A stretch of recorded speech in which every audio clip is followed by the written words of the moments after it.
Aapki ಅದಾಲತ್ನಲ್ಲಿ champion boxer ಮೇರಿ com ಮೇಲೆ ಇರುವ ಆರೋಪ. ಇವರು ತುಂಬಾ ತುಂಟರು. ನಾನ್ ನಿಮ್ ಹತ್ರ ಯಾಕೆ ಹೇಳ್ತಾ ಇದ್ದೆ ಅಂದ್ರೆ ಭಯ ಆಗತ್ತೆ ಅಂತ. ನಾನು ನಿಮ್ಮ ಬಾಲ್ಯದ ಕತೆಗಳನ್ನ ಓದಿದ್ದೀನಿ. ಮತ್ತೆ ನೀವು ನಿಮ್ಮ ತಮ್ಮನ್ಗೆ ಎಂಥ ಕಿಕ್ ಹೊಡೆದಿದ್ರಿ ಅಂದ್ರೆ ಅವ್ರನ್ನ ಹಾಸ್ಪಿಟಲ್ ಕರ್ಕೊಂಡು ಹೋಗ್ಬೇಕಾಯ್ತು. ಅಷ್ಟು ನಾನು ನಾಟಿ ಇದ್ದೀನಿ, ಚೇಷ್ಟೆ ಮಾಡ್ತಿದ್ದೆ ಅಂದ್ರೆ ಹೌದು. ಬಾಲ್ಯದಿಂದಲೇ ಭಗವಂತ ಬಹುಶಃ ಆ, ನನ್ನನ್ನ ಹೀಗೆ ಹುಟ್ಸಿದಾನೆ. ಏನೋ ಆಗೋದಕ್ಕೋಸ್ಕರ ಬಹುಶಃ ನನಗ್ ಗೊತ್ತಿರ್ಲಿಲ್ಲ ಆ ಟೈಮ್ನಲ್ಲಿ. ಎಲ್ಲಾ ಮಕ್ಳು ಆಟ ಗೀಟ ಇಷ್ಟಪಡ್ತಾರೆ. ಮತ್ತು ಏನು ಸ್ಪೆಷಲ್ ನನ್ ಹಳ್ಳಿಯಲ್ಲಿದೆ. ಹುಡ್ಗಿರೇನಿದಾರೆ, ಹುಡ್ಗಿರು ಜಾಸ್ತಿ ಆಟದಲ್ಲಿ ಇಷ್ಟಪಡಲ್ಲ. ಮತ್ತೆ ನನಗಂತೂ ಬೇರೆನೇ ಎನರ್ಜಿ ಇದೆ. ಮತ್ತೆ ಬೇರೆನೇ ಇಂಟ್ರೆಸ್ಟ್ ಇದೆ. ಯಾವ್ದೂ ಹುಡ್ಗಿರ್ ವಸ್ತುಗಳ್ ನನಗಿಷ್ಟ ಆಗ್ತಿರ್ಲಿಲ್ಲ. ಮತ್ತೆ ಯಾವ ಹುಡುಗರ್ ವಸ್ತುಗಳಿದಾವೋ ಅದು ಬಟ್ಟೆಯಿಂದ ಇರ್ಬೋದು, ಆಟದ್ ವಸ್ತು ಇರ್ಬೋದು, ನಾನವ್ರಿಗೆ ಸವಾಲ್ ಹಾಕ್ತಾ ಪೈಪೋಟಿ ನೀಡ್ತೀನಿ. ಅದು ಇದ್ರಲ್ಲಿ ನನಗೆ ಅವಾಗವಾಗ ಕೋಪ ಬರುತ್ತೆ. ನನ್ಮೇಲೆ ಏನಾದ್ರೂ ಹೇಳ್ಬಿಟ್ರೆ ಆಗ ನಾನು ಮತ್ತೆ ಅದು ತಮ್ಮ ಆಗಿದ್ರು ಅಷ್ಟೇ. ಅಣ್ಣ ತಮ್ಮ ಆಗಿರ್ಲಿ, ಯಾರೇ ಆಗಿರ್ಲಿ, ಹಾಗೆ ಸುಮ್ನೆ ಬಿಡಲ್ಲ ನಾನು. ಇದು ಸತ್ಯನಾ? ನೀವು ಅಷ್ಟು ಗೋಲಿ ಆಟ ಕೋಪ. ಆಡ್ತಿದ್ರಂತೆ ಹುಡುಗರ ಜೊತೆ? ಹೌದು. ಇದೇ ನನ್ ಜೀವನದ ಆರಂಭ ಆಗಿತ್ತು. ಬೆಳಗ್ಗೆ 6 ಗಂಟೆಯಿಂದ ಆ, ಸಂಜೆ 6 ಗಂಟೆ ತನಕ ಪೂರ್ತಿ ದಿನ ಗೋಲಿ ಅಂದ್ರೆ ಗೋಲಿ. ಅದು ನಾನು ಹೀಗಾಡ್ದೆ, ಗೋಲಿ ಹಿಡ್ದೆ, ಹೀಗ್ ಹಿಡ್ಕೊಂಡು ಹೀಗ್ ಹೊಡ್ದೆ.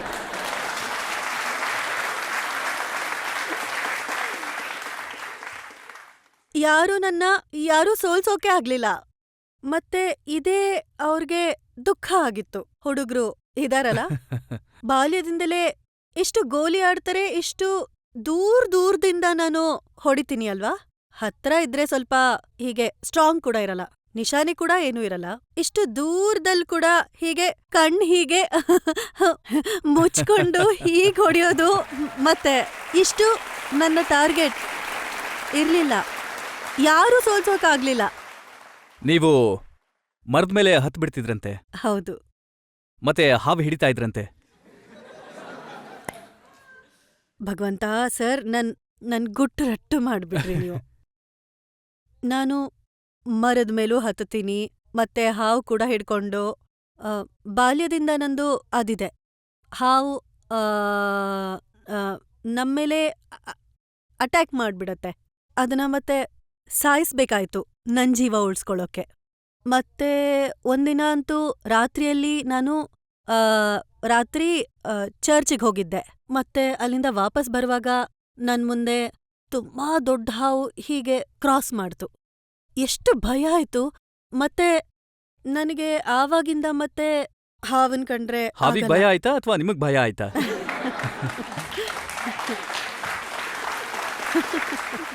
ಹಾವಿಂದ ನನಗ್ ಭಯ ಆಯ್ತು. ಹೀಗೆ ಜೀವನ. ಬಾಲ್ಯದಲ್ಲಿಷ್ಟು ನಾಟಿ ಇದ್ದೆ, ಆದ್ರೆ ಈಗಂತೂ ತುಂಬಾ ಅರ್ಥ ಮಾಡ್ಕೊಂಡಿದೀನಿ. ಮತ್ತೆ ಈಗಂತೂ ಮೊದ್ಲಿಗಿಂತ ತುಂಬಾ ಕಡಿಮೆ ಇಲ್ಲ ಆಗಿದೆ. ಇಲ್ಲ, ಈಗ್ಲೂ ಕೂಡ ನೀವು ಚೇಷ್ಟೆ ಮಾಡ್ತೀರಂತೆ. ನಾನ್ ಕೇಳ್ಪಟ್ಟೆ ಓಡ್ಕಾ ಒಂದು ಪೂರ್ತಿ ಬಾಟ್ಲನ್ನ ನೀವು ಕುಡ್ದಿದ್ರಂತೆ. ಇದು ಸುಳ್ಳು ಸುದ್ದಿ. ಇದು ನಿಜವಾಗ್ಲೂ ಇದು ತಪ್ಪಾಗತ್ತೆ. ಇದನ್ ಮಾತ್ರ ನಾನು ಒಪ್ಕೊಳಕ್ಕಾಗಲ್ಲ. ಇದು ನಿಜನಾ? ಏನಂದ್ರೆ ನೀವು ಓಡ್ಕಾನ ನೀರಿನ ಬಾಟ್ಲು ಅಂತ ಅನ್ಕೊಂಡು ಕುಡ್ದಿದ್ರಂತೆ.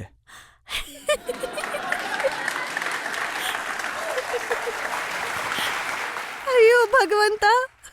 ಆಕ್ಚುಲಿ ನಾನು ಶಿಲಾಂಗ್ನಲ್ಲಿ ಒಂದು ಮ್ಯಾರಥಾನ್ ಇವೆಂಟ್ಗೋಸ್ಕರ ಹೋಗಿದ್ದೆ.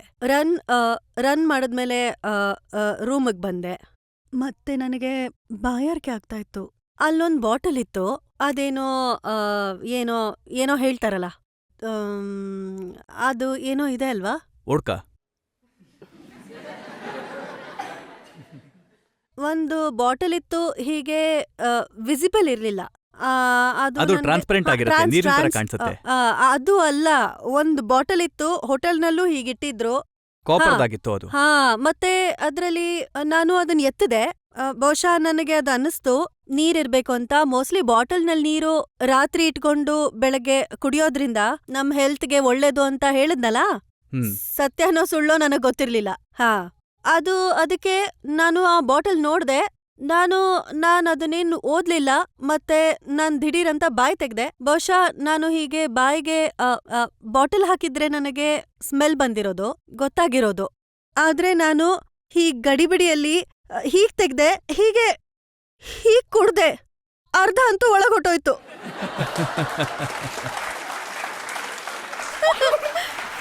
ದಿಢೀರಂತ ನನ್ಗೆ 2 ಸೆಕೆಂಡ್ 3 ಸೆಕೆಂಡ್ನಲ್ಲಿ ನನ್ ತಲೆ ತಿರ್ಗೋಕ್ ಶುರು ಆಯ್ತು. ನಾನು ನನ್ PAಗ್ ಫೋನ್ ಮಾಡ್ದೆ.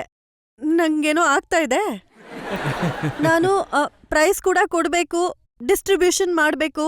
ನಾನೇನಾದ್ರೂ ಮಲ್ಕೊಂಡ್ರೆ ನನಗ್ ಹೇಳಿ, ಯಾರಾದ್ರೂ ನನ್ ರೂಮ್ನ ಹೊರಗಡೆ ನಾಕ್ ಮಾಡಿ ನನಗೆ ಏನೋ ಆಗಿದೆ, ನಾನು ಹೇಳಕ್ ಆಗತ್ತಾ ಆಗಲ್ವಾ, ಏನ್ ಮಾಡ್ತಿದೀನಿ ಅಂತ ನಂಗೆ ಅರ್ಥ ಆಗ್ಲಿಲ್ಲ. ನನಗ್ ಅನ್ನಿಸ್ತು ಬಾಟಲ್ ಇದೆ ಮತ್ತದ್ರಲ್ಲಿ ನೀರಿದೆ ಅಂತ ನಾನ್ ಕುಡಿದ್ಬಿಟ್ಟೆ. ಮತ್ತದ್ ನೀರಾಗಿರ್ಲಿಲ್ಲ, ವೋಡ್ಕಾ ಆಗಿತ್ತು. ಅಯ್ಯೋ ದೇವ್ರೆ ಸರ್, ನಾನ್ ಏನ್ ಮಾಡ್ಲಿ? ಆ ಟೈಮ್ ನನಗೆ ಗೊತ್ತಾಗ್ಲಿಲ್ಲ, ನೋಡ್ಲಿಲ್ಲ ಮತ್ತೆ ಹಾಗಿದ್ರೆ ನನ್ ವೋಡ್ಕಾ ಮಾತು ಇದೆ ಅಂತ. ನಾನ್ ಹೇಳಿದ್ದು ಸರಿ ಅಲ್ವಾ? ಸರಿಯಾಗಿ ಹೇಳಿದ್ರಿ.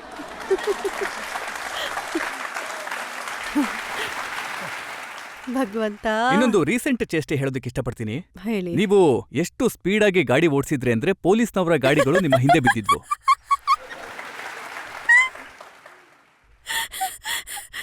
ಎಲ್ಲಿಂದ ಯಾರು ಇದನ್ನೆಲ್ಲ ಹೇಳ್ತಾರೆ? ಸರಿ. ನಾನ್ ಜೀವನದಲ್ಲಿ ಡ್ರೈವಿಂಗ್ ಕಲೀಲಿಲ್ಲ.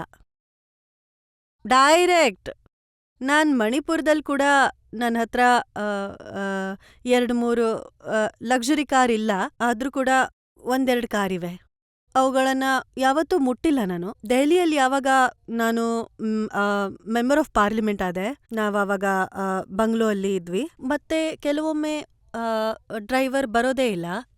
ಏನ್ ಮಾಡ್ಲಿ, ಮತ್ತೆ ಏನ್ ಮಾಡ್ಬಾರ್ದು, ಹೀಗೆ ಏನೂ ಅರ್ಥ ಆಗ್ತಿರ್ಲಿಲ್ಲ. ನಡಿ ಟ್ರೈ ಮಾಡ್ಬಿಡೋಣ. ಇದು ಆಟೋಮೆಟಿಕ್ ಆಗಿದೆ, ಅಂದ್ರೆ ಅಷ್ಟು ಡಿಫಿಕಲ್ಟ್ ಕೂಡ ಇರ್ಲಿಲ್ಲ. ಆಕ್ಸಿಲರೇಟರ್ ಒತ್ತಬೇಕು ಮತ್ತೆ ತಿರುಗಿಸ್ಬೇಕು. ಏನ್ ಮಾಡೋದು? ತಕ್ಷಣ ನಾನು ಸ್ಟಾರ್ಟ್ ಮಾಡ್ದೆ, ಮತ್ತೆ ಓಡಿಸ್ದೆ, ಮತ್ತು ದೆಹಲಿ ಟ್ರಾಫಿಕ್ನ ಮಧ್ಯೆ ಓಡಿಸ್ದೆ. ಇದೇ ನನ್ನ ಟ್ರೈನಿಂಗ್ ಆಗೋಯ್ತು. ಮತ್ತೆ ಒಂದಿನ ಅಂತೂ ಒಂದ್ ಇನ್ಸಿಡೆಂಟ್ ಏನಾಯ್ತು ಅಂದ್ರೆ ಹೇಳ್ತೀನಿ ಸರ್. ಒಂದಿನ ನಾನು ಟ್ರೈನಿಂಗ್ ಹೋಗೋವಾಗ ಏನೂ ಆಗ್ಲಿಲ್ಲ. ಬರುವಾಗ ರೆಡ್ ಲೈಟ್ ಇತ್ತು, ನಾನ್ ನಿಲ್ಲಿಸ್ದೆ. ಅದಾದ್ಮೇಲೆ ಹಿಂದೆಯಿಂದ ಇಷ್ಟು ಬ್ಯಾಂಗ್, ಇಷ್ಟೊಂದ್ ಜೋರಾಗಿ. ಅದು ನನ್ ತಪ್ಪೇನೂ ಇಲ್ಲ, ಅವನೇ ತಪ್ಪು ಮಾಡಿರೋದು. ಆಮೇಲೆ ಅಣ್ಣ ಹೊರಗ್ ಬಾ, ಕಮ್ ಡೌನ್, ಒಂದ್ಸಲ ಇಳಿರಿ, ಮಾತಾಡೋಣ. ಯಾರ್ ತಪ್ಪಿದೆ? Red light ನೋಡ್ಲಿಲ್ವಾ? ಮ್ಯಾಮ್, ನಿಮ್ ತಪ್ಪು. ನೀವು ಬೆರಳು ಹೀಗ್ ಮಾಡಿ ನನ್ ಕಡೆ ಪಾಯಿಂಟ್ ಮಾಡ್ದ. ಆಮೇಲೆ ದಿಢೀರಂತ ಗ್ರೀನ್ ಸಿಗ್ನಲ್ ಬಂತು, ಮತ್ತೆ ಓಡ್ ಹೋದ ಅವನು ಸ್ಕೂಲ್ಗೆ. ರಜೆ ಇತ್ತು, ಅಷ್ಟು ಜನರ ಮಧ್ಯೆ ಓಡೋಕಾಗ್ಲಿಲ್ಲ ಅವನ್ಗೆ. ನನಗ್ ಹೇಗ್ ಪಾಯಿಂಟ್ ಮಾಡ್ದ ಅಂದ್ರೆ, ಮೇಡಮ್ ನಿಮ್ ತಪ್ಪಿದೆ ಅಂತ. ನಾನಂತೂ ಗಾಡಿ ನಿಲ್ಲಿಸ್ದೆ. ರೆಡ್ ಲೈಟ್ ಇಂದ ನೀವ್ ಹಿಂದೆಯಿಂದ ಹೊಡೋದ್ರಿ, ಇದ್ ನನ್ ತಪ್ಪ್ ಹೇಗಾಗಕ್ ಸಾಧ್ಯ? ಮತ್ತೆ ಪದೇ ಮತ್ತೆ ನಾನೊಂದು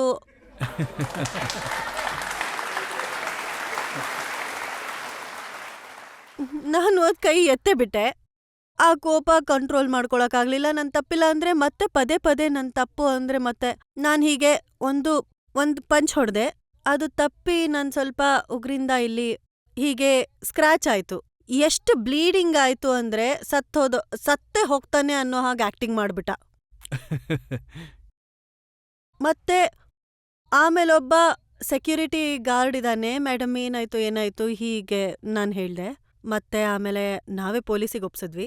ಮತ್ತೆ ಪೊಲೀಸ್ ಸ್ಟೇಷನಲ್ಲಿ ಏನ್ ಹೇಳ್ತಾರೆ, ಯಾರು ಅಂತ ಗೊತ್ತಾ? ಅವರು, ಮೇಡಮ್ ಜಾಸ್ತಿ ಹೊಡಿಲಿಲ್ಲ, ನಿಮ್ಮ ಅದೃಷ್ಟ, ಇಲ್ಲ ಅಂದ್ರೆ ಎಲ್ಲ ಮುರಿದಾಕ್ತಿದ್ರು ಅಂತ ಹೇಳಿದ್ರು. ಅವ್ರು ವರ್ಲ್ಡ್ ಚಾಂಪಿಯನ್ನು, ಆ ಮೆಡಲ್ ಇದೆ, ಈ ಮೆಡಲ್ ಇದೆ, ಇವ್ರ ದೇಶದ ಹೆಮ್ಮೆ, ಹೀಗೆಲ್ಲ ಹೇಳಿದ್ರು. ಆಮೇಲೆ ಸುಮ್ನಾದ. ಅವನ್ ತಪ್ಪನ್ನ ಅವನು ಒಪ್ಕೊಂಡ. ಮೊದ್ಲು ತನ್ ತಪ್ಪೇನೂ ಒಪ್ಕೊಳ್ಳಿಲ್ಲ. ಮತ್ತೆ ಇದೇ ವಿಷಯ ನಾನು ಹೇಳೋದು ಏನಂದ್ರೆ, ನಮ್ ಮುಖದ ಕಾರಣದಿಂದ ಸರ್ ಅವಾಗವಾಗ ನಮ್ಮ yes, we are suffering so much. ನಿಮ್ಮ ಹೆಸರು ಬೇರೆ ಏನೋ ಇತ್ತಲ್ವಾ? ತುಂಬಾ ಉದ್ದವಾದಂತ ಹೆಸರಿತ್ತು, ಅದನ್ನ ನೀವು ಚೇಂಜ್ ಮಾಡ್ಕೊಂಡ್ರಿ. ಮತ್ತೆ ನಿಮ್ಮ ಫಾದರ್ಗೂ ಕೂಡ ಹೇಳಿಲ್ಲ ನೀವು ಹೆಸರು ಚೇಂಜ್ ಮಾಡ್ಕೊಂಡಿದ್ದೀನಿ ಅಂತ. ಆಕ್ಚುಲಿ ನನ್ನ ಹೆಸರು ಚುಂಗ್ ನೈ ಜಾಂಗ್. ಇದು ತುಂಬಾ ಮೀನಿಂಗ್ಫುಲ್ ಇದೆ, ಸರಿನಾ? ಚುಂಗ್ ಅಂದ್ರೆ ಟಾಪ್ ಅಂತ ಟ್ರಾನ್ಸ್ಲೇಟ್ ಮಾಡಿದ್ರೆ, ನಮ್ಮ ಇದು ಮದರ್ ಟಂಗಿನ ಕಾಮ್ ಡೈಲೆಕ್ಟ್ ಇದೆಯಲ್ಲ, ಹೆಸರಿಟ್ಟಿದ್ದು ನನ್ನ ಅಜ್ಜಿ.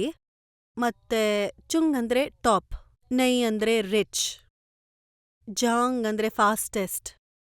ಹೇಳಿ, ತುಂಬಾ ಉದ್ದ ಇದೆ.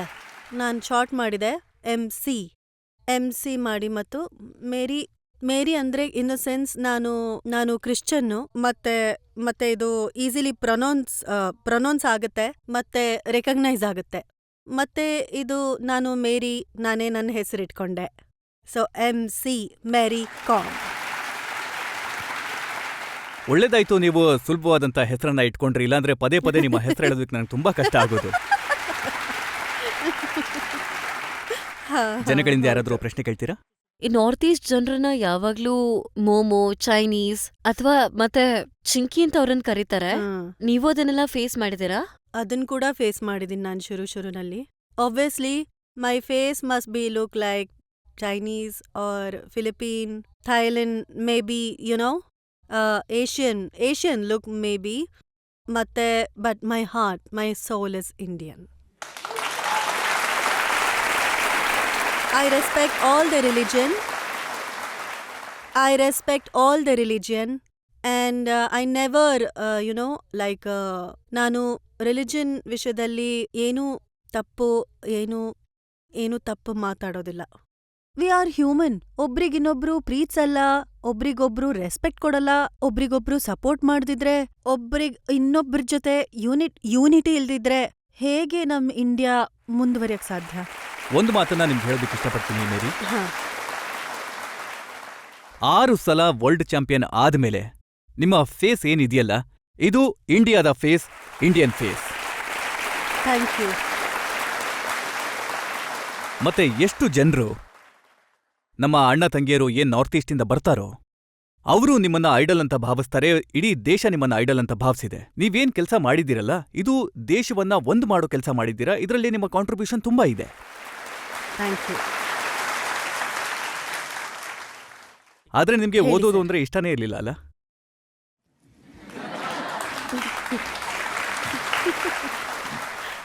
ಓದೋದು ಅಂದ್ರೆ ಸ್ವಲ್ಪ ನಿದ್ದೆ ಬಂದ್ಬಿಡತ್ತೆ, ಏನ್ ಮಾಡ್ಲಿ?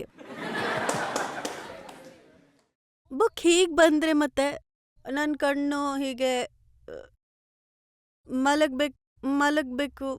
ಮಲಗ್ಬೇಕನ್ಸುತ್ತೆ. ಮತ್ತೆ ಅದು ಕನಿಷ್ಠ ಪಕ್ಷ ನಾನು ಓದ್ಲಿಲ್ಲ, ಆದ್ರೆ ಬಾಕ್ಸಿಂಗ್ ಅಂತೂ ಚೆನ್ನಾಗಿ ಮಾಡ್ತೀನಿ. ಚಪ್ಪಾಳೆ ಸರ್. ಆದ್ರೆ ಒಂದ್ ಮಾತು ಹೇಳಿ, ನಿಮ್ಮ ತಂದೆಗೆ ಇಷ್ಟ ಇರ್ಲಿಲ್ವಾ ನೀವು ಬಾಕ್ಸರ್ ಆಗೋದು? ಹೌದು. ನಿಮ್ಮ ತಂದೆ ಹೇಳ್ತಾ ಇದ್ರು ಅಲ್ವಾ, ಹೌದು, ಇಷ್ಟು ಬಾಕ್ಸಿಂಗ್ ಮಾಡ್ತೀಯಾ, ನಿನ್ನ ಮುಖ ಎಲ್ಲ ಹಾಳಾದ್ರೆ ಮದ್ವೆ ಹೇಗಾಗತ್ತೆ ಅಂತ. ಅದೇ ಅಲ್ವಾ, ಅದಕ್ಕೆ ನಾನು ಹೇಳ್ತಾ ಇದ್ದೀನಿ ಸರ್. ಆಕ್ಚುಲಿ ನಾನು ಏನೂ ಹೇಳಲಿಲ್ಲ ನನ್ನ ಪೇರೆಂಟ್ಸ್ಗೆ. ಹೇಳಿದ್ರೆ ಕರಿಯರ್ನಲ್ಲಿ ಸಮಸ್ಯೆ ಆಗುತ್ತೆ. ಬಾಕ್ಸಿಂಗ್ದು ಯಾವಾಗ ನೀವು ಕೇಳ್ತಿರೋ, ಅವ್ರ ಮೂಗಿಗೆ ಹೊಡೆದು ರಕ್ತ ಬರೆಸ್ತಾರೆ, ಅಯ್ಯೋ ಭಯ ಬೀಳಿಸ್ತಾರೆ. ಗೊತ್ತಿಲ್ಲ, ನನಗೂ ಹೀಗೆ ಹೇಳಿದ್ರು. ನನಗೂ ಶುರುನಲ್ಲಿ ಭಯ ಆಯ್ತು.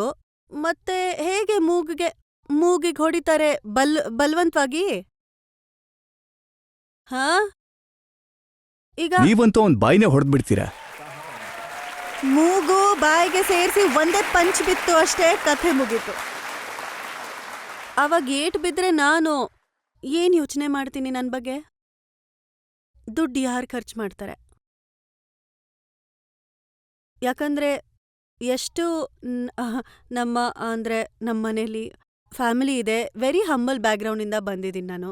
ನನ್ನ ಅಪ್ಪ ಅಮ್ಮ ಒಂದಿನ ಕೆಲಸ ಮಾಡಿದ್ರೆ ದುಡ್ಡು ಸಿಗುತ್ತೆ, ಒಂದಿನ ಕೆಲಸ ಮಾಡಿಲ್ಲ ಅಂದ್ರೆ ಅವತ್ತು ದುಡ್ಡಿರಲ್ಲ.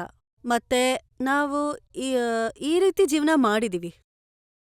ಬಹಳ ಚೆನ್ನಾಗಿ ಕೂಡ ಇತ್ತು, ಮತ್ತವರಷ್ಟು ಸ್ಟ್ರಗಲ್ ಮಾಡಿದ್ರು.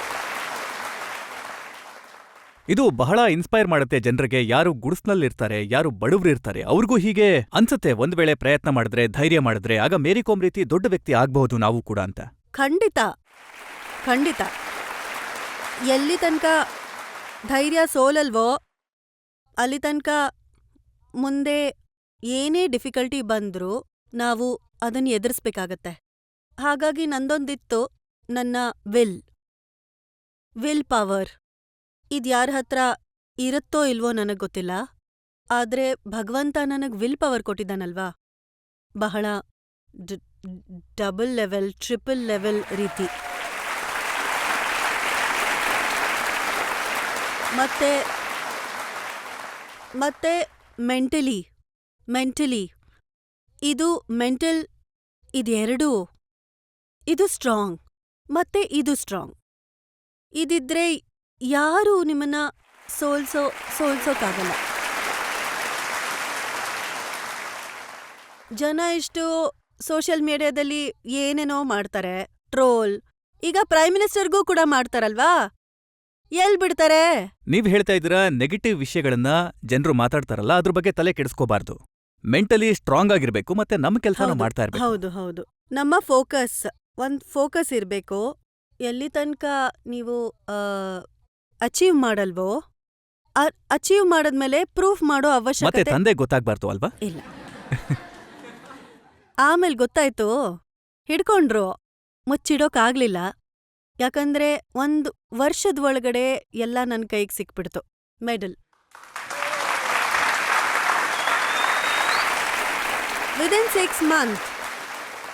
Within 6 months, I become a state champion, and within 8 months, I become a national champion, and within 1 year, I become a world silver medalist.